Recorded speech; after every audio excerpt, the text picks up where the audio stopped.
চলো বন্ধুরা, তোমাদের সাথে সুন্দর একটা কেকের রেসিপি শেয়ার করা যাক।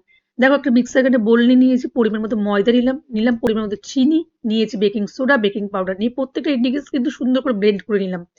এরপর মধ্যে একটা ডিম দিলাম, পরিমাণ মতো অয়েল, দিলাম পরিমাণ মতো দুধ, দিলাম পরিমাণ মতো ভ্যানিলা এসেন্স দিয়ে প্রত্যেকটা ইনগ্রিডিয়েন্টস কিন্তু আবারও সুন্দর করে ব্লেন্ড করে নিলাম। হ্যাঁ, আমি এখানে একটা জিনিস স্কিপ করে গেছি, তোমাদের দেখাতে ভুলে গেছি। আমি এখানে শুকনো খেজুর দিয়েছিলাম, দিয়ে কিন্তু আবার প্রত্যেকটা ইনগ্রিডিয়েন্টস সুন্দর করে ব্লেন্ড করে নিয়েছি। দেখো দেখতে কতটা সুন্দর লাগছে কেকের ব্যাটারটাকে। এরপর আমি একটা অ্যালুমিনিয়াম ফয়েলের বক্স নিলাম, যেটা আগের থেকে আমি বাটার ব্রাশ করে রেখেছিলাম। আর এর মধ্যে শুকনো একটু ময়দা ছড়িয়ে দিলাম, যাতে কেকটা নিচ থেকে লেগে না যায়। দেখো, এরপর আমি কেকের ব্যাটারটা এর মধ্যে সুন্দর করে ঢেলে দিলাম। তারপরে এর উপরে কিছুটা ড্রাই ফ্রুটস আমি ছড়িয়ে দেবো, দিয়ে বক্সটা কিছুক্ষণ আমি ট্যাপ করে নেবো। আর এদিকে গ্যাসের মধ্যে আমি কড়াই বসিয়ে দিয়েছি, যেটা আগে থেকে প্রিহিট করাই ছিল।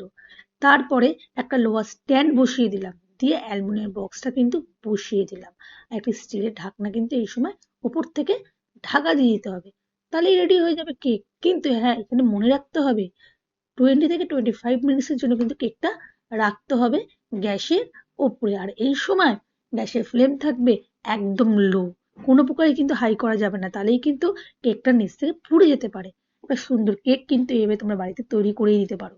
আমার এই বানানো কেকটা কিন্তু সত্যি খেতে বন্ধুরা খুব ভালো হয়েছিল। কিন্তু হ্যাঁ, তোমাদেরকে তো টেস্ট করাতে পারলাম না, তোমরা কিন্তু সুন্দরভাবে তৈরি করে নিতে পারো এভাবে বাড়িতে। ইজি প্রসেসে একটা সুন্দর কেক। Bye bye.